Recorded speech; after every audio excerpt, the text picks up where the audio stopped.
நம்முடைய கர்த்தரும் இரட்சகருமாய் இருக்கிற ஆண்டவராகிய இயேசு கிறிஸ்துடைய நாமத்தினாலே நான் உங்களை வாழ்த்துகிறேன். இந்த காலவெளியில் மகிழ்ச்சியோடு கர்த்தருடைய வார்த்தையை கொண்டு உங்களோடு இடைப்படுவதில் நான் மிகுந்த சந்தோஷமடைகிறேன். உயிர்த்தெழுந்த கிறிஸ்துவை 3.5 ஆண்டுகள் கழித்து தமஸ்கு பட்டணத்துக்கு போகிற வழியில் பவுலடிகளார் ஒரே ஒரு முறை சந்தித்தார். அந்த ஒரு சந்திப்பு பவுலின் வாழ்க்கையில் ஒரு பெரிய மாற்றத்தை, தாக்கத்தை கொண்டு வந்ததை அவருடைய வாழ்க்கையிலும் அவருடைய ஊழியத்தின் பாதையிலும் நாம் பார்க்கிறோம். அதை குறித்து கடந்த வாரத்தில் நான் பேசினேன். தொடர்ந்து நான் அதை குறித்து சிந்திக்கிற பொழுது, ஆண்டவராய் இயேசு கிறிஸ்து உயிரோடு இருந்த நாட்களில், அவர் ஊழியம் செய்த நாட்களில் பவுல் அப்போஸ்தலன் கிறிஸ்துவை சந்தித்ததாகவோ அவருடைய உபதேசத்தை கேட்டதாகவோ நாம் வேதாகமத்தில் எங்கும் பார்க்க முடியாது. ஒரு முறை சந்தித்த அந்த சந்திப்பு எவ்வளவு பெரிய மாற்றத்தை, தாக்கத்தை கொண்டு வந்திருக்கிறது. இப்படி இருக்க 3.5 ஆண்டுகள் கிறிஸ்துவுடனே இருந்து அவருடைய வாழ்க்கையை பார்த்து அவருடைய போதகத்தை கேட்ட கிறிஸ்துவின் சீஷர்களும் அப்போஸ்தலர்களும் ஆனவர்களின் வாழ்க்கையில் எந்த விதமான தாக்கத்தை, மாற்றத்தை இது கொண்டு வந்திருக்க வேண்டும் என்று நான் யோசித்தேன். அதன் அடிப்படையில் வேதாகமத்தை படிக்க ஆரம்பித்தேன். அப்பொழுது எனக்கு பேதுரடிகளாரை குறித்து தியானிக்க வேண்டும், அறிந்து கொள்ள வேண்டும் என்று சொல்லி விரும்பினேன். ஏனென்று சொன்னால், அப்போஸ்தலர்களிலே பேதுரு பிரதான அப்போஸ்தலன், முதன்மையானவன். மேலும் பரலோக ராஜ்யத்தின் திறவுகோலை உன்னுடைய கரத்திலே கொடுக்கிறேன், நீ பூலோகத்திலே எவைகளை கட்டுகிறாயோ அது பரலோகத்திலும் கட்டப்பட்டிருக்கும், நீ பூலோகத்திலே எவைகளை கட்டவிழ்கிறாயோ அது பரலோகத்திலும் கட்டவிழ்க்கப்பட்டிருக்கும் என்ற ஒரு பெரிய அதிகாரத்தை பெற்ற ஒரு மனிதன். அவ்வளோ பெரிய மனிதன். அந்த மனிதனுடைய வாழ்க்கையில் சிலுவையை பற்றிய உபதேசம், கிறிஸ்துவின் சிலுவை, பாடு, மரணம் என்ன மாற்றத்தை, என்ன தாக்கத்தை கொண்டு வந்திருக்க வேண்டும் என்பதை குறித்து நான் யோசித்தேன். அதனுடைய விளைவாக இந்த நாளில் சிலுவையினால் பேதுரடிகளாருடைய வாழ்க்கையில் என்ன மாற்றம் உண்டானது, என்ன தாக்கம் உண்டானது என்று சொல்லி நான் பேச இருக்கிறேன். சரி, இந்த நாளின் செய்திக்காக நான் பல வசனங்களை வாசிக்க வேண்டும். ஏனென்று சொன்னால், பேதுரடிகளார் பல இடங்களிலே வரக்கூடிய நபர். அதை அறிந்து கொள்வதற்காக நான் கடந்த வாரத்தில் அல்லது 4 தினங்களுக்கு முன்பு பேதுரடிகளார் எழுதின 1வது நிருபம், 2வது நிருபம் 2ஐயும் நான் வாசித்து முடித்தேன். பின்பு அது என்னை அதிகமாக யோசிக்க வைத்தது. ஏனென்று சொன்னால், முறையான கல்வி கற்காதவர் பேதுரு. ஆனால் அவருடைய எழுத்துக்கள், அவருடைய கருத்துக்கள், அவர் 1வது நிருபத்திலும் 2வது நிருபத்திலும் எழுதி இருக்கக்கூடிய அந்த கருத்துக்கள் மிகவும் ஆழமானவைகள், மிகவும் பொருள் நிறைந்தவைகள். இன்றைக்கும் சில காரியங்கள் புரியாதவைகளாக, விவாதத்துக்குரியவைகளாக சிலர் அதை எடுத்துக்கொள்கிறார்கள். ஆனால் இங்கே நாம் அறிந்து கொள்ள வேண்டிய ஒரு காரியம் என்னவென்றால், கிறிஸ்துவனுடைய மரணம், கிறிஸ்துவனுடைய உயிர்த்தெழுதல் அப்போஸ்தலனாகிய பேதுருவினுடைய வாழ்க்கையில் என்ன மாற்றத்தை, என்ன தாக்கத்தை கொண்டு வந்தது என்பதைத்தான் நாம் அறிந்து கொள்ள வேண்டும். முதலாவதாக நான் அப்போஸ்தலர் 2ஆம் அதிகாரம் 22, 23 வசனங்களை நான் உங்களுக்காக வாசிக்க விரும்புகிறேன். வேத வசனம் உங்களுடைய கரத்தில் இருக்கும் என்றால் எடுத்து வைத்துக் கொள்ளுங்கள். அப்பொழுது நான் பேசக்கூடிய காரியம் உங்களுக்கு புரிந்து கொள்வதற்கு ஏதுவாக இருக்கும். நான் வேத வசனத்தின் அடிப்படையில் பேசுகிறேனா இல்லையா என்பதை நீங்களும் ஆராய்ச்சி செய்து பார்க்கலாம். சரி, அப்போஸ்தலர் 2ஆம் அதிகாரம் 22 அல்லது 22 மற்றும் 23வது வசனம். இஸ்ரவேலரே, நான் சொல்லும் வார்த்தைகளை கேளுங்கள். நீங்கள் அறிந்திருக்கிறபடியே நசரேயனாகிய இயேசுவை கொண்டு தேவன் உங்களுக்குள்ளே பலத்த செய்கைகளையும் அற்புதங்களையும் அடையாளங்களையும் நடப்பித்து அவைகளினாலே அவரை உங்களுக்கு வெளிப்படுத்தினார். அப்படி இருந்தும் தேவன் நிர்ணயித்திருந்த ஆலோசனையின்படியையும் அவருடைய முன்னறிவின் படியையும் ஒப்பு கொடுக்கப்பட்ட அந்த இயேசுவை நீங்கள் பிடித்து அக்கிரமக்காரருடைய கைகளினால் சிலுவையில் அடித்து கொலை செய்தீர்கள். எனக்கு அருமையான தேவனுடைய பிள்ளைங்களே, உங்களுக்கு தெரியும், இது பெந்தைக்கோஸ்தே நாளில் பேதுரடிகளார் பேசக்கூடிய முதல் பிரசங்கம். பரிசுத்த ஆவியானவர் வந்த நாளிலே சபை பிறந்தது. அந்த நாளிலே எருசலேமில் திரளான ஜனங்கள் வந்திருந்தார்கள். அந்த திரளான ஜனங்கள் மத்தியில் பேதுரடிகளார் பேசக்கூடிய முதல் பிரசங்கம். இந்த காரியத்தை நான் மையமாக வைத்து நான் பேதுருனுடைய வாழ்க்கையை 2 பிரிவுகளாக பிரிக்க விரும்புகிறேன். அதாவது கிறிஸ்துவின் மரணத்திற்கு முன்பு, கிறிஸ்து சிலுவையில் மரிப்பதற்கு முன்பு பேதுருனுடைய வாழ்க்கை எப்படி இருந்தது, விசுவாசம் எப்படி இருந்தது என்று ஒரு காரியத்தை நாம் பார்க்க வேண்டும். பின்பு கிறிஸ்துவின் மரணத்திற்கு பிறகு, அதாவது கிறிஸ்து மரித்து உயிர்த்தெழுந்து பின்பு பெந்தைக்கோஸ்தே நாளிலே அவர் பரத்துக்கு எடுத்து செல்லப்பட்ட பிறகு, எடுத்து கொண்டு போன பிறகு, அவர் கடந்து போன பிறகு, பெந்தைக்கோஸ்தே நாளிலே பரிசுத்த ஆவியானவர் வந்த பிறகு பேதுருனுடைய வாழ்க்கை எப்படி இருந்தது, இதை மையமாக வைத்து தான் சிலுவை, கிறிஸ்துவின் சிலுவை பேதுருனுடைய வாழ்க்கையில் என்ன தாக்கத்தை கொண்டு வந்தது, என்ன மாற்றத்தை கொண்டு வந்தது என்று சொல்லி நாம் பார்க்க முடியும். சரி, கிறிஸ்துவின் மரணத்திற்கு முன்பு சிலுவை மரணத்தை விரும்பாத மனிதன், அல்லது சிலுவையின் அவசியத்தை உணராத மனிதன், புரியாத மனிதன் எப்படி என்று சொன்னால், மத்தேயு 16ஆம் அதிகாரத்தை நீங்கள் வாசிக்கிற பொழுது, அந்த 16ஆம் அதிகாரத்தில் இது இயேசு கிறிஸ்துனுடைய கடைசி வாரமாக இருக்க வேண்டும். தோராயமாக இது கடைசி வாரம். அவர் சிலுவையில் மரிப்பதற்காக எருசலேமிற்கு கடந்து போய் கொண்டிருக்கிறார். அப்படி போகின்ற வழியில் நடக்கிற ஒரு சம்பவத்தை தான் மத்தேயு நமக்கு மிக தெளிவாக எழுதியிருக்கிறார். சரி, இந்த 16ஆம் அதிகாரத்தில் நாம் பார்க்கிற பொழுது இயேசு கிறிஸ்து சீசர்களோடு பேசுகிறார்.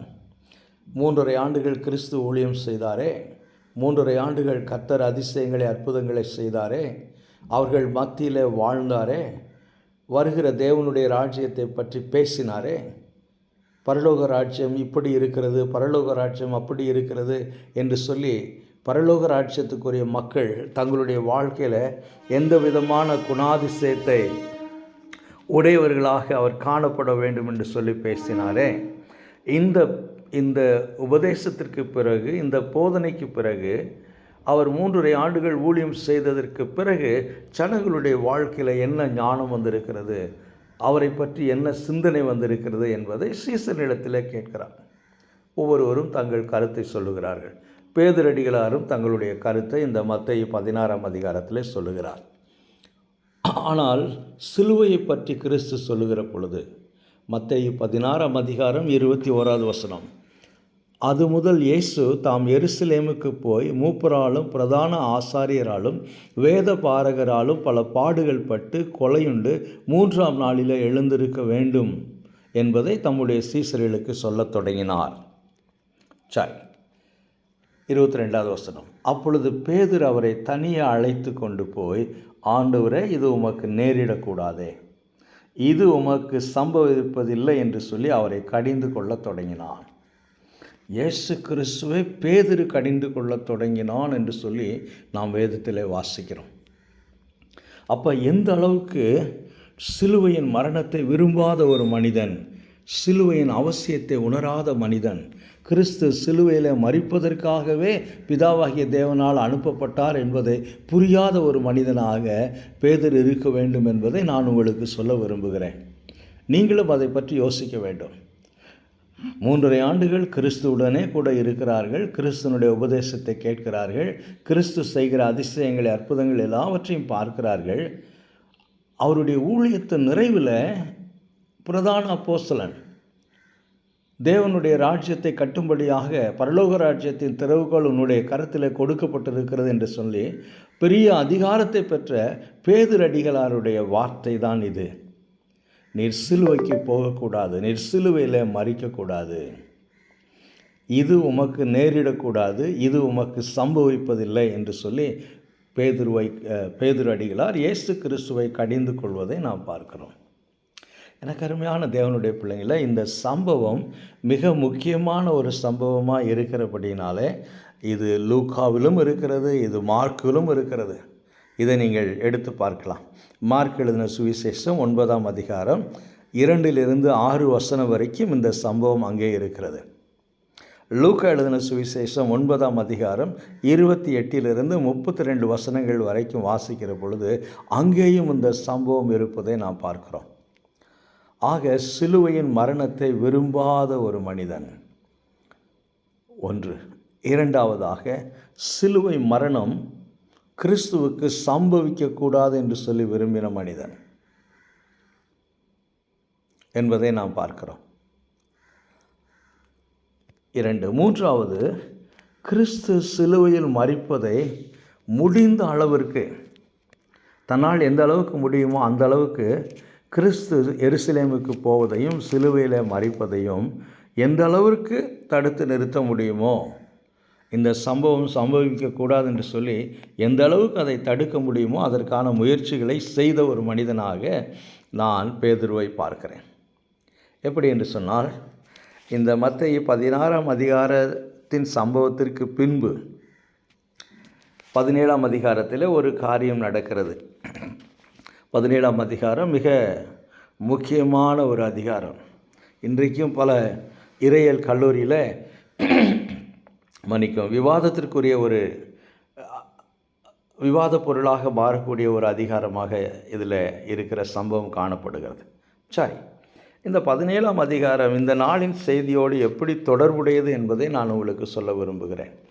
இந்த 16ஆம் அதிகாரத்தில் நடந்த சம்பவத்திற்கு பிறகு 6 நாளைக்கு பிறகு என்று சொல்லுகிற பொழுது 17ஆம் அதிகாரம், மத்தேயு 17ஆம் அதிகாரம் 1வது வசனத்தில் 6 நாளைக்கு பின்பு என்று சொல்லுகிற பொழுது, ஏன் ஆவியானவர், பரிசுத்த ஆவியானவர் மத்தேயுவை கொண்டு 6 நாளைக்கு பின்பு என்று சொல்லி தெளிவாக குறிப்பிட விரும்புகிறார் என்று சொன்னால், இந்த 16ஆம் அதிகாரத்தில், மத்தேயு 16ஆம் அதிகாரத்தில் பேதுருவுக்கும் மற்ற சீசர்களுக்கும் இயேசு கிறிஸ்துவுக்கும் நடந்த சம்பாஷணைக்கு பிறகு 6 நாளைக்கு பிறகு.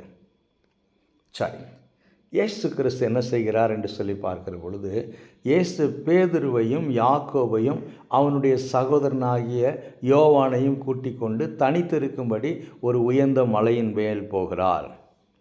எனக்கு அருமையான தேவனுடைய பிள்ளைங்களை, இன்னும் ஒரு சுவாரஸ்யமான காரியம்,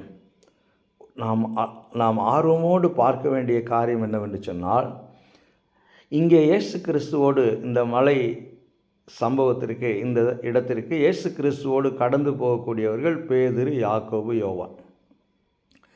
இந்த 3 பேரும் மற்ற அப்போஸ்தலரோடு நீங்கள் ஒப்பிட்டு பார்க்கிற பொழுது, இந்த 3 பேரும் கிறிஸ்துவனுடைய ஊழியத்தில் முக்கியமான இடங்களிலெல்லாம் இவர்கள் கடந்து போனார்கள், இங்கே இருக்கிறார்கள். பின்பு யவீரனுடைய மகள் மரித்து போன பிறகு அவளை உயிரோடு எழுப்புவதற்காக கிறிஸ்து போகிறார். அவளுடைய சரீரம் குளிப்பாட்டப்பட்டு அடக்கத்திற்காக ஆயத்தம் பண்ணப்பட்டு ஒரு அறையில் இருந்தது. அந்த அறைக்குள்ளாக இயேசு கிறிஸ்து போகின்ற பொழுது இந்த 3 தான் அழைத்து கொண்டு போனார்.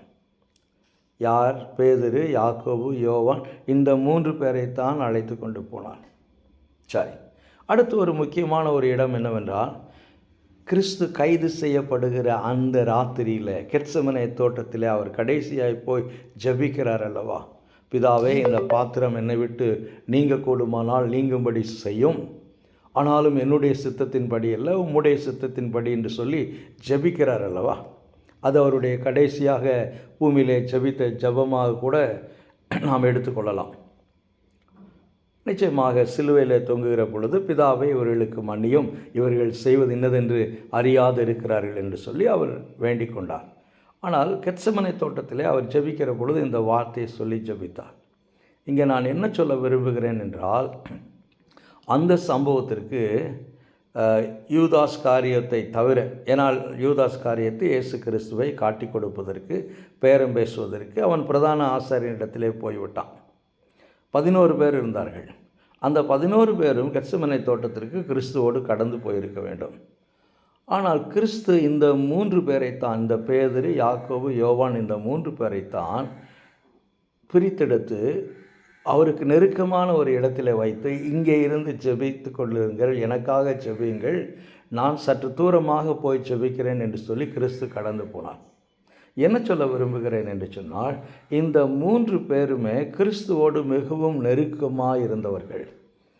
முக்கியமான காலகட்டங்களிலே கிறிஸ்துவனுடைய ஊழியத்தை, கிறிஸ்துவனுடைய அற்புதத்தை, கிறிஸ்துவனுடைய உபதேசத்தை மிகவும் நெருங்கி கேட்டவர்கள். இது ஒரு புறம் இருக்கிறது. ஆனால் அப்போஸ்தலர்களிலே அதிகமாய் தடுமாறினவர்களும் இந்த 3 பேர் தான். உங்களுக்கு தெரியும், கிறிஸ்துவை மறுதலித்தவர் பேதுரடிகளார். உயிர்த்தெழுந்த கிறிஸ்துவை ஒரே நாளிலே 2 முறை பார்க்கக்கூடிய வாய்ப்பை பெற்றவர் பேதுரடிகளார் தான்.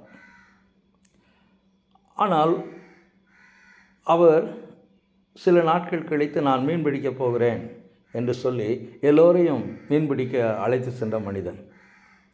ஆக கிறிஸ்துவை மறுதலித்தவர் மாத்திரமல்ல, கிறிஸ்துவை விட்டு பின்வாங்கி போன மனிதன்.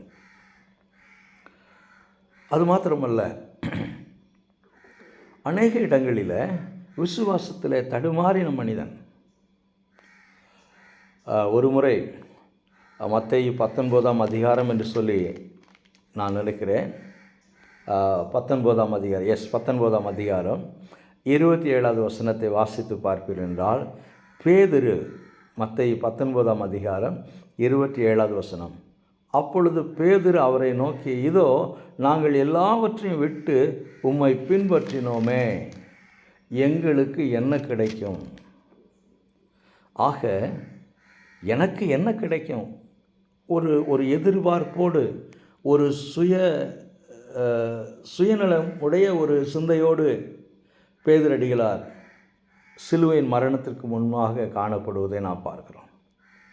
இயேசு கிறிஸ்து, நீ என்னோடு கூட நடந்து வருகிறாய், ஆனால் தேவனுடைய ராஜ்யத்துக்கு ஏற்றவைகளை சிந்திக்காமல் நீ உலகத்துக்குரியவைகளை சிந்திக்கிறாய், நீ உலக மனுஷனைப் போல இருக்கிறாய், அப்பாலை போ சாத்தானே என்று சொல்லி பேதுருவை கடிந்து கொள்வதை நாம் மத்தேயு 16ஆம் அதிகாரத்திலே பார்க்கிறோம். ஆக சிலுவைக்கு முன்பு, கிறிஸ்து சிலுவையில் மரிப்பதற்கு முன்பு பேதுருனுடைய வாழ்க்கையை நாம் பார்க்கிற பொழுது இப்படி ஒரு தடுமாறக்கூடிய மனிதனாக, தெளிவற்ற ஒரு மனிதனாக, பயம் நிறைந்த ஒரு மனிதனாக, ஆக்சுவலி இயேசு கிறிஸ்து பேதுருவை ஏற்கனவே சந்தித்து அவரை தம்முடைய சீசனாக இருக்கும்படியாய் அழைத்திருந்தார். ஆனால் பேதுரடிகளார் அதை நம்பவில்லை. அவர் அதை விசுவாசிக்காமல் அவர் சாதாரணமாக எடுத்துக்கொண்டு போய்விட்டார். பின்பு 2வது முறைதான் கலிலேயா கடல் அருகிலே பேதுரு மீன்பிடித்து ஒன்றும் சிக்காமல் இரவு முழுவதும் முயற்சி செய்து ஒன்றும் கிடைக்காமல் வீட்டிற்கு திரும்ப போவதற்காக வலையை அலசி கொண்டிருக்கிற பொழுது கிறிஸ்து 2வது முறை பேதுருவை சந்திக்கிறார். பேதுருவை சந்தித்து அங்கே ஒரு அற்புதத்தை செய்து, அந்த அற்புதத்தின் மூலமாக பேதுரு பயந்து போய், நான் பாவியான மனுஷன், என்னை விட்டு போய்விடும் என்று சொன்ன பொழுதுதான் இயேசு கிறிஸ்து சொன்னார், பேதுருவே, நான் உன்னை மனுஷர்களை பிடிக்கிறவனாய் மாற்ற விரும்புகிறேன், எனக்கு பின்னாடி வா என்று சொன்னார். ஆக ஒரு தெளிவற்ற ஒரு மனிதனாக நாம் பேதுருவை நாம் பார்க்கிறோம். அது மாத்திரமல்ல, மத்தேயு 17ஆம் அதிகாரத்தை வாசித்து பார்ப்பீர்கள் என்றால், இந்த சம்பவம் மிக முக்கியமான சம்பவம். ஏனென்று சொன்னால், பரலோக ராஜ்யத்தை பற்றி அதிகமாக இயேசு கிறிஸ்து பேசினார். அந்த பரலோக ராஜ்யம், வருகிற ராஜ்யம் நிச்சயமாய் வரும் என்று சொல்லி இயேசு கிறிஸ்து சொன்னார். தேவனுடைய ராஜ்யம் பூமியில் வரும், பரலோக ராஜ்யம் பூமியில் வரும் என்று சொல்லி இயேசு கிறிஸ்து பேசினார். எனவே தான் அந்த ராஜ்யத்துக்குரிய பிள்ளைகளாக பூமிக்குரிய மக்கள் மாற்றப்பட வேண்டும் என்று இயேசு கிறிஸ்து பிரசங்கம் பண்ணினார், பேசினார், உபதேசித்தார், அற்புதங்களை, அதிசயங்களை செய்தார். அந்த ராஜ்யம் எப்படி இருக்கும் என்று சொல்லி ஒரு சிறிய ஒரு சம்பவத்தின் மூலமாக இயேசு கிறிஸ்து இந்த 3 அப்போஸ்தலர்களுக்கு, இந்த 3 பேருக்கு காண்பிக்க விரும்புகிறார். நான் பேதுருவை பற்றி சில காரியங்கள் சொன்னேன். இங்கே யாக்கோவும் யோவானை பற்றியும் சில காரியங்கள் நாம் புரிந்து கொள்ள வேண்டும். ஏனென்று சொன்னால், கிறிஸ்து சிலுவையில் மரிப்பதற்கு 1 வாரத்திற்கு முன்பு இவர்கள் இருவரும் தங்களுடைய தாயாரை அழைத்து கொண்டு வந்தார்கள். கிறிஸ்துவனிடத்தில் அழைத்து கொண்டு வந்து எப்படியும் இவர் மறிக்கப் போகிறார், இவருக்கு பின்பு தலைமை ஸ்தானத்தில் யார் இருப்பார் என்பதை அவர்கள் விவாதித்து, இந்த விவாதம் நடந்து கொண்டிருக்கிற பொழுது தங்களுடைய தாயாரை இவர்கள் இயேசு கிறிஸ்துவனிடத்தில் அழைத்து வந்தார்கள். அந்த தாயாரும் வந்து இயேசு கிறிஸ்துவனிடத்தில், உம்முடைய ராஜ்யத்தில் நீர் வருகிற பொழுது எனது 2 குமாரர்கள் இருவரையும், ஒருவரை வலதுபுறத்திலும் ஒருவரை உம்முடைய சிங்காசனத்துக்கு வலதுபுறத்திலும் உம்முடைய சிங்காசனத்திற்கு இடதுபுறத்திலும் என் 2 குமாரருக்கு நீர் இருக்கைகளை ஒதுக்க வேண்டும் என்று சொல்லி வந்து கேட்டார்கள். அதை கேட்ட மற்ற சீசர்கள் எரிச்சல் அடைந்தார்கள் என்று சொல்லி நாம் வேதத்தில் வாசிக்கிறோம். ஆக இவர்களும் கூட, இந்த பேதுரு மாத்திரமல்ல, யாக்கோவும் யோவானும் கூட சிலுவையின் மரணத்துக்கு முன்பு ஒரு தெளிவற்றவர்களாக இருந்தார்கள். பரலோக ராஜ்யத்தை குறித்த நிச்சயமற்றவர்களாக இருந்தார்கள். ஆக இவர்களுக்கு இந்த சம்பவத்தின் மூலமாய் தேவனுடைய ராஜ்யத்தின் மேன்மையை ஆண்டவராய் இயேசு கிறிஸ்து காண்பிக்க விரும்புகிறார். போதித்தார், ஆனால் இப்பொழுது ஒரு சம்பவத்தின் மூலமாய் காண்பிக்க விரும்புகிறார். என்ன? இந்த 17ஆம் அதிகாரத்தில் 2வது வசனத்தில் வாசிக்கிறோம், அவர்களுக்கு முன்பாக மறுரூபமானார். அவர் முகம் சூரியனைப் போல பிரகாசித்தது, அவர் வஸ்திரம் வெளிச்சத்தைப் போல வெண்மையாயிற்று. அப்பொழுது மோசேயும் எலியாவும் அவரோடு பேசுகிறவர்களாக அவர்களுக்கு காணப்பட்டார்கள். மத்தேயு இதைத்தான் எழுதுகிறார். ஆனால் நீங்கள் லூக்காலை வாசிக்கிற பொழுது, மார்க்கில் வாசிக்கிற பொழுது, எருசலேமிலே சம்பவிக்க இருக்கிற கிறிஸ்துவனுடைய சிலுவை மரணத்தை பற்றி அவர்கள் பேசினார்கள். யார்? மோசேயும் எலியாவும் கிறிஸ்துவனிடத்தில் கலந்துரையாடினார்கள் என்று சொல்லி நாம் வாசிக்கிறோம். சரி, இங்கே ஒரு காரியம் என்னவென்று சொன்னால், மோசேயும் எலியாவும் ஏன் வந்தார்கள்? இங்கே மோசே வருவதற்கான காரணம் என்னவென்றால், எலியா வருவதற்கான காரணம் என்னவென்று சொன்னால், வருகிற தேவனுடைய ராஜ்யத்தின் மகிமை எப்படி இருக்கும், அந்த ராஜ்யத்தில் யாரெல்லாம் இருப்பார்கள். ஒரு சின்ன உதாரணம். மோசே மரித்து தன்னுடைய சரீரத்தை பூமியிலே விட்டு கடந்து போனவர். எலியா மரணத்தை காணாதபடி எடுத்துக்கொள்ளப்பட்டவர். இந்த சம்பவத்தின் மூலமாக இயேசு கிறிஸ்து இந்த மூவருக்குமே தேவனுடைய ராஜ்யம் வரும், பரலோக ராஜ்யம் வரும். அந்த ராஜ்யத்தில் 2 விதமான மக்கள் இருப்பார்கள். சரீரப்பிரகாரமான மரணத்தை சந்தித்து உயிர் தெழுந்தவர்களும் அந்த ராஜ்யத்திற்குள்ளாக இருப்பார்கள். அதே நேரத்தில் மறுரூபமாக்கப்பட்டவர்கள், எடுத்துக்கொள்ளப்பட்டவர்கள். 1 தெசலோனிக்கர் 4ஆம் அதிகாரத்தில் பவுலடிகளார் சொல்லுகிறார் அல்லவா, உயிரோடு இருக்கிற நாமும் மரணத்தை காணாதபடி அவரோடு எடுத்துக்கொள்ளப்பட்டு நடுவானத்தில் நாம் அவரோடு இருப்போம் என்று எழுதுகிறார் அல்லவா. பெரும்பாலும் அந்த வசனத்தை அடக்க ஆராதனையில் அல்லது துக்க வீட்டிலே வாசிப்பார்கள். அது தவறு என்று சொல்லி நான் சொல்ல வரவில்லை. ஆனால் அதன் பின்னணியில் அநேக இறையல் காரியங்கள் இருக்கிறது. ஆக தேவனுடைய ராஜ்யம் வர இருக்கிறது. அந்த ராஜ்யம் வருவதற்கு கிறிஸ்துவனுடைய மரணம் மிகவும் அவசியம். சிலுவையில் அவர் மரிக்க வேண்டியது மிகவும் அவசியம். அவர் சிலுவை மரணம் மிக மிக அவசியமானது, தவிர்க்க முடியாதது. அதை பற்றி தான் மோசேயும் எலியாவும் இங்கே ஆண்டவராய் இயேசு கிறிஸ்துவிடத்தில் பேசி கொண்டிருக்கிறார்கள். ஆனால் இங்கே பேதுரு சொல்லக்கூடிய ஒரு காரியம் எனக்கு அந்த மனுஷன் எந்த அளவுக்கு ஒரு வெகுளியாக இருந்தான் என்று சொல்வதா பேதுருவை பற்றி, அல்லது எந்த அளவுக்கு ஒரு பயமுள்ள மனிதனாய் இருந்தான் என்று சொல்வதா, அல்லது சுயநலமுடைய மனிதனாய் இருந்தான் என்று சொல்வதா என்று எனக்கு தெரியவில்லை. ஏனென்று சொன்னால் பாருங்கள், 4வது வசனம், அப்பொழுது பேதுரு இயேசுவை நோக்கி, ஆண்டவரே, நாம் இங்கே இருக்கிறது நல்லது. எங்கே இருக்கிறது நல்லது? மலையில் இருப்பது நல்லது. எருசலேமுக்கு போக வேண்டாம். எருசலேமுக்கு போனாத்தானே மரணம், எருசலேமிற்கு போனாத்தானே சிலுவையில் நீர் மரிப்பீர். எருசலேமுக்கு போக வேண்டாம், இங்கே இருப்பது நலம். உமக்கு சித்தமானால் இங்கே உமக்கு ஒரு கூடாரம், மோசேக்கு ஒரு கூடாரம், எலியாவுக்கு ஒரு கூடாரமாக 3 கூடாரங்களை போடுவோம். இங்கேயே தங்கியிருப்போம். எதற்கு எருசலேமுக்கு போக வேண்டும்? எதற்கு எருசலேமில் சிலுவையில் போய் அவமானப்பட்டு அந்த வேதனையான மரணத்தை நீர் சகிக்க வேண்டும்? வேண்டாம், இங்கே இருப்போம் என்று முடிந்த அளவுக்கு கிறிஸ்துவனுடைய மரணத்தை தடுத்து நிறுத்த விரும்பின மனிதன். அது மாத்திரமல்ல, நீங்கள் மத்தேயு 26ஆம் அதிகாரம் 51வது வசனத்தையும் யோவான் எழுதின சுவிசேஷம் 18ஆம் அதிகாரம் 10வது வசனத்தை வாசிக்கிற பொழுது, கிறிஸ்துவை கைது செய்யும்படியாய் ரோம போர் சேவர்கள் வந்த பொழுது ஒருவன் தன்னுடைய வாளை எடுத்து பிரதான ஆசாரியனுடைய வலது காதை வெட்டினான் என்று சொல்லி பார்க்கிறோம். அந்த வலது காது பேதுருவால் தான் வெட்டப்பட்டது என்று சொல்லி யோவான் மிக தெளிவாக எழுதுகிறார். ஆக அங்கேயும் கூட கெத்செமனே தோட்டத்திலும் கூட பேதுரு இயேசு கிறிஸ்து கைது செய்யப்படக்கூடாது என்று அவரை காப்பாற்ற முயற்சி செய்யக்கூடிய ஒரு மனிதனாக நாம் பார்க்கிறோம். எனக்கு அருமையான தேவனுடைய பிள்ளைங்களை, இதை நான் அலசி ஆராய்ந்து பார்த்தேன். இந்த அப்போஸ்தலர் 2ஆம் அதிகாரத்தில் பேதுரடிகளார் பேசுகிறார் அல்லவா, அந்த பிரசங்கம் மிக உன்னதமான ஒரு பிரசங்கம். யாரெல்லாம் வேத வசனத்தின் வெளிச்சத்தில் அதை ருசித்து படிக்கிறார்களோ அவர்களுக்கு பேதுருடைய ஞானம் மேக்சிமம் 50 நாள்.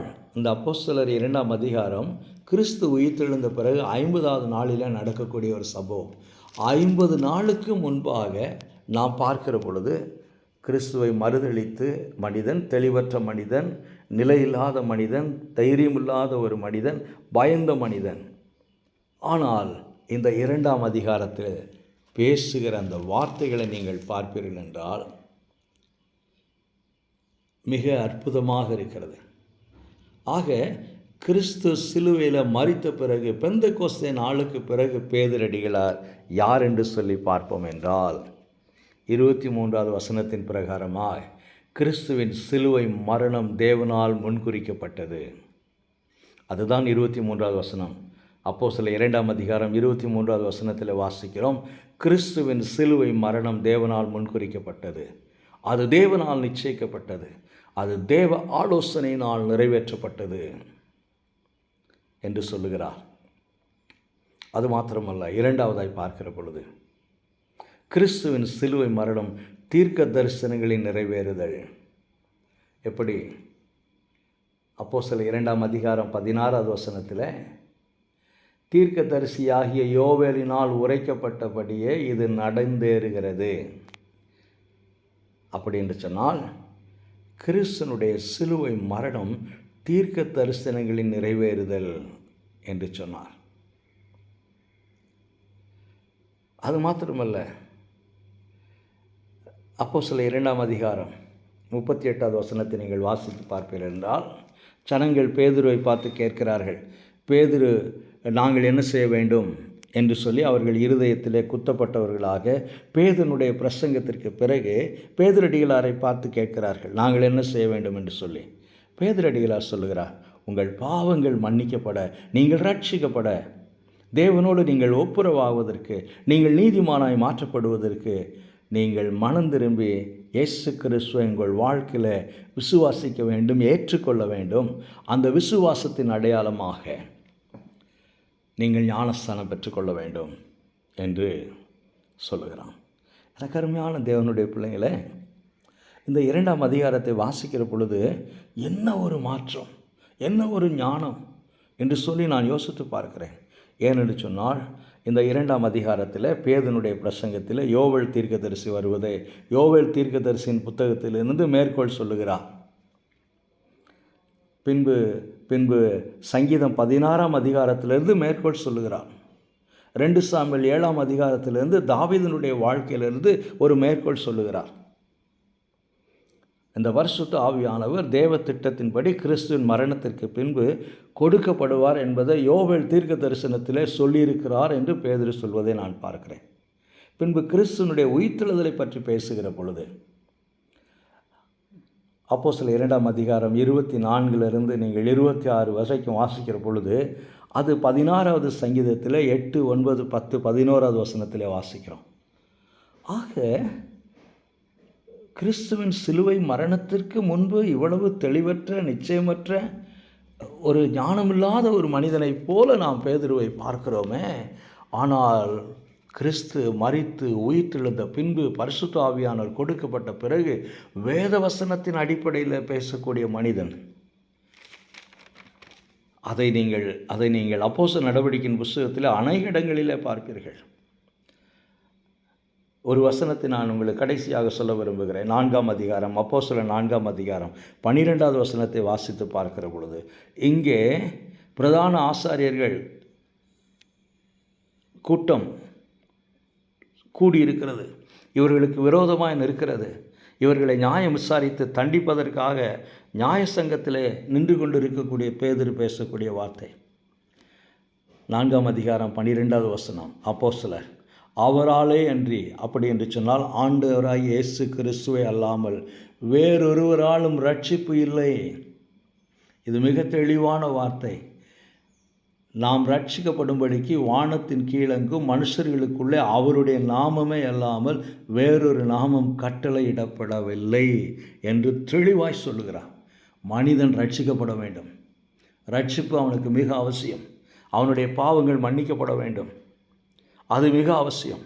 அவனுடைய பாவங்கள் மன்னிக்கப்படுவதற்கு, மனிதன் ரட்சிக்கப்படுவதற்கு இயேசு கிறிஸ்துனுடைய நாமமே அல்லாமல், அப்படி என்று சொன்னால் சிலுவை மரணமே அல்லாமல் வேறொரு வழியே இல்லை என்று சொல்லி மிக தெளிவாக ஆணித்தரமாக பேசக்கூடிய ஒரு வார்த்தையை நான் இங்கே பார்க்கிறேன். எனக்கு அருமையான தேவனுடைய பிள்ளைங்களே, கிறிஸ்துவின் மரணத்திற்கு முன்பு தெளிவற்ற மனிதன், நிச்சயமில்லாத மனிதன், தடுமாறுகிற மனிதன், தைரியமில்லாத மனிதன், சுயநலத்தோடு இருக்கக்கூடிய மனிதன், கிறிஸ்துவை கைது செய்யப்பட்ட நாளில் இதுதான் அப்போஸ்தலனாகிய பேதுருவினுடைய நிலைமை. ஆனால் பெந்தெக்கோஸ்தே நாளுக்கு பிறகு ஒரு தைரியமான, ஒரு தெளிவான, உறுதியான மனிதனாக அவன் மாறினான். சரி, இது எப்படி நடந்தது? இது 50 நாளுக்குள்ளாக நடந்த ஒரு மாற்றம். எனக்கு அருமையான தேவனுடைய பிள்ளைங்களே, எத்தனையோ பேர் ஒவ்வொரு வருஷம் இந்த 40 நாள் சிலுவை பற்றி தியானிக்கிறார்கள். ஆனால் அநேகருடைய வாழ்க்கையில் எந்த விதமான மாற்றங்களும் இல்லை. ஏன்? பாரம்பரியமும் பாரம்பரிய திருச்சபைகளும் வேதத்தை தெளிவாக தியானிக்காத வரைக்கும் மனுஷனுடைய வாழ்க்கையில் மாற்றங்கள் வருவது கிடையாது. சிலர் இதை நான் சொல்லுகிற பொழுது என்னோடு கோபிப்பார்கள். ஆனால் நான் சொல்லித்தான் ஆக வேண்டும். இந்த மாற்றம் பேதுருவினுடைய வாழ்க்கையில் எப்படி வந்தது என்று சொல்லி பார்க்க நான் விரும்பினேன். அதற்கு 3 காரியங்கள். முதலாவதாக, பேதுரு மனம் திரும்பினார். பேதுரு மனம் திரும்பினார். நான் மீன் பிடிக்கப் போகிறேன், என்னை பின்பற்றி யாரெல்லாம் வர விரும்புகிறீர்களோ வாருங்கள் என்று சொல்லி பேதுரு மீதியான சீசர்களை அழைத்து சென்ற பிறகு ஆண்டவராகிய இயேசு கிறிஸ்து பேதுருவை கலிலேய கடல் அருகே சந்தித்தார். அந்த சம்பவத்தை யோவான் எழுதின சுவிசேஷம் 21ஆம் அதிகாரத்தில் படிக்கிறோம். அது கடைசியாய் பேதுருவோடு இயேசு கிறிஸ்து பேசினார். பேதுருவே என்னை நேசிக்கிறாயா? பேதுருவே என்னை நேசிக்கிறாயா? பேதுருவே என்னை நேசிக்கிறாயா என்று சொல்லி 3 முறை கேட்ட பொழுது மனம் உடைந்து, மனம் திரும்பி அழுது, ஆமாண்டவரே, நான் உம்மை நேசிக்கிறேன். அதே நேரத்தில் நான் எவ்வளவு பலவீனம் உள்ள மனிதன் என்பதையும் நீர் அறிந்திருக்கிறீர் என்று சொல்லி பேதுரடிகளார் சொன்னார். சொல்லி மனம் திரும்பினார். அந்த மனம் திரும்புதலினால் உண்டான மாபெரும் மாற்றம்தான் அப்போஸ்தலர் 2ஆம் அதிகாரத்திலே பார்க்கிறோம். ஸோ மனம் திரும்பின ஒரு மனிதன். இரண்டாவதாக, வேத வசனத்தின் வெளிச்சத்தில் கிறிஸ்துவை வியாக்கியானம் பண்ணின மனிதன். இதற்கு முன்பாக அவருடைய அதிசயங்களை, அற்புதங்களை வேறு விதமாய் பார்த்த மனிதன் இப்பொழுது வேத வசனத்தின் வெளிச்சத்தில் கிறிஸ்துவை பார்த்த மனிதன். மூன்றாவதாக, நிச்சயமாக பரிசுத்த ஆவியானவரின் உதவி, ஒத்தாசை பேதுருக்கு கடந்து வந்தது. எனக்கு அருமையான தேவனுடைய பிள்ளைங்களே, சிலுவையை பற்றி நாம் தியானித்து கொண்டிருக்கிறோம். சிலுவை நாம் எப்படி பார்க்கிறோம்? சிலுவை நம்முடைய வாழ்க்கையில் என்ன மாற்றத்தை, என்ன தாக்கத்தை கொண்டு வந்திருக்கிறது? இந்த மாற்றத்தை நாம் விரும்பினார், இந்த மாற்றம் நம்முடைய வாழ்க்கையில் கடந்து வர வேண்டும் என்றால் முதலாவதாக மனம் திரும்ப வேண்டும். மனம் திரும்ப வேண்டும். இரண்டாவதாக, என்றென்றைக்கும் மாறாத தேவனுடைய வார்த்தையின் மீதே நம்முடைய நம்பிக்கை இருக்க வேண்டும். தேவனுடைய வார்த்தையை தேட வேண்டும். மூன்றாவதாக, பரிசுத்த ஆவியானவர் எப்பொழுதெல்லாம் நமக்கு உணர்த்துகிறாரோ அப்பொழுது அவருக்கு நாம் கீழ்ப்படிய வேண்டும். அவர் நம்முடைய வாழ்க்கையில் கொண்டு வரக்கூடிய மாற்றங்களுக்கு நம்மை ஒப்பு கொடுக்க வேண்டும். அவர் போதிக்கிற காரியங்களுக்கு நாம் செவி கொடுக்க வேண்டும். அப்பொழுது நம்முடைய தெளிவற்ற வாழ்க்கை தெளிவாக மாறும். நம்முடைய தடுமாறுகிற வாழ்க்கை ஸ்திரமாக மாறும். குழப்பங்கள் நிறைந்த நம்முடைய வாழ்க்கை தெளிவாக தெளிந்த நீரோடே மாறும். பயம் நிறைந்த நம்முடைய வாழ்க்கை தைரியமுள்ள ஒரு வாழ்க்கையாக மாறும். ஒருவேளை சாட்சி இல்லாத நம்முடைய வாழ்க்கை சாட்சியுள்ள வாழ்க்கையாக மாறும். பிரயோஜனமில்லாத நம்முடைய வாழ்க்கை மற்றவர்களுக்கு பிரயோஜனமுள்ள ஒரு வாழ்க்கையாக மாறும். கனியற்ற நம்முடைய வாழ்க்கை மற்றவர்களுக்கு கனி தரக்கூடிய தேவனுடைய ராஜ்யத்திற்கு பிரயோஜனமுள்ள ஒரு வாழ்க்கையாக நம்முடைய வாழ்க்கை மாறும். எனக்கு அருமையான தேவனுடைய பிள்ளைங்களே, 50 நாளுக்கு முன்பு பேதுனுடைய வாழ்க்கை வேறு விதமாக இருந்தது. பெந்தெக்கோஸ்தே நாளுக்கு பிறகு சிங்கத்தை போல கர்ச்சிக்கிற ஒரு மனிதனாக பேதுருவை நாம் பார்க்கிறோம். கர்த்தர் இந்த வார்த்தை கொண்டு வசனத்தை கொண்டு நம்மோடு பேசுவாராக, இடைப்படுவாராக. உங்கள் கருத்துக்கள், உங்கள் விமர்சனங்கள் வரவேற்கப்படுகிறது. எங்களுக்காக ஜெபித்துக் கொள்ளுங்கள். ஆமென்.